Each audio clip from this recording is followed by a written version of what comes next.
c'est Jésus qui baptise du Saint-Esprit.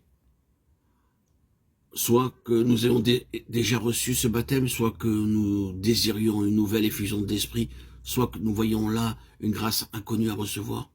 Tous, nous devons reconnaître que ce n'est qu'en communion avec Jésus que nous pouvons recevoir et conserver cette vie de l'esprit, la voir se renouveler en nous. Jésus a dit, qui croit en moi, des fleuves d'eau vive couleront de lui. Jean 7, 38. Ce qu'il nous faut, c'est une foi vivante en la présence de Jésus en nous. Et alors certainement, l'eau vive aura libre cours. La foi est inhérente à la nouvelle nature, c'est par la foi qu'elle reçoit nourriture et breuvage céleste. Par la vertu de l'Esprit qui demeure en tout croyant, regardons à Jésus comme à celui qui est rempli du Saint-Esprit.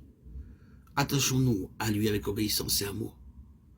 Puisque c'est lui qui baptise, mettons-nous en rapport avec lui, servons-le, croyons qu'il se donnera toujours plus à nous, et attendons de lui tout ce que confère le baptême de l'Esprit.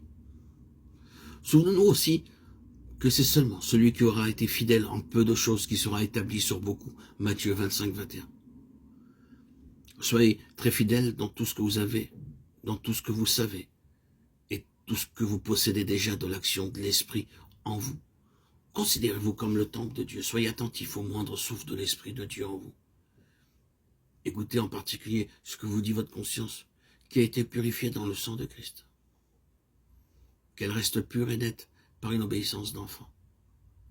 Il se peut que dans votre cœur se trouvent encore beaucoup de péchés involontaires, contre lesquels vous vous sentez sans force. Humiliez-vous de cet état de corruption inné, accru, encore de tous vos péchés volontaires. Que tous nouveaux péchés soient aussitôt placés sous le sang qui purifie. Quant aux actes qui dépendent de votre volonté, dites chaque jour au Seigneur Jésus que vous êtes prêt à faire tout ce que vous saurez lui être agréable. À chaque faute nouvelle, accueillez les reproches de votre conscience, mais que cela ne vous empêche pas de retourner avec confiance à Dieu et de renouveler ce vœu. Je suis prêt à faire tout ce que Dieu voudra de moi. Demandez chaque matin à être guidé dans votre sentier et croyez que vous le serez.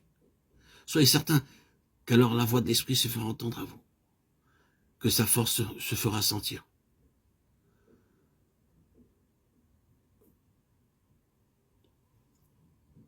Pendant 3 ans, Jésus a préparé ses disciples à ce baptême, et ce n'est qu'après cette école préparatoire que cette grâce leur fut accordée.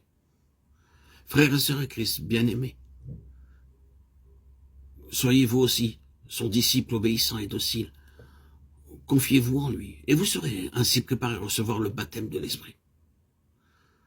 Seigneur Jésus, de tout mon cœur je t'adore.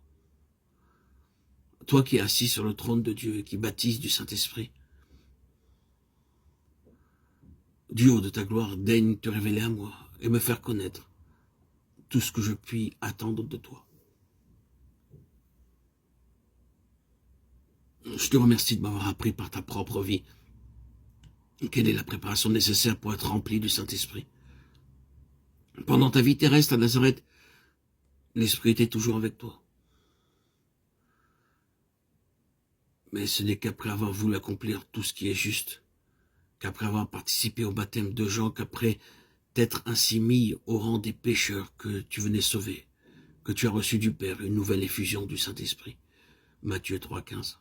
Ce baptême fut pour toi le sceau de son amour, la révélation de sa présence en toi, la force nécessaire pour le servir. Et à présent, toi, sur qui est descendu de l'Esprit, toi, en qui il demeure, tu fais pour nous ce que le Père a fait pour toi.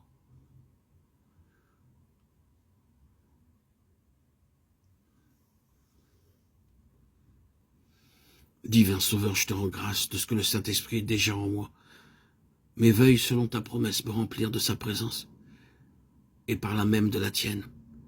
Qu'il m'apporte un reflet de ta gloire et de ta puissance divine, ô Seigneur Jésus. Baptise-moi, remplis-moi du Saint-Esprit. Amen.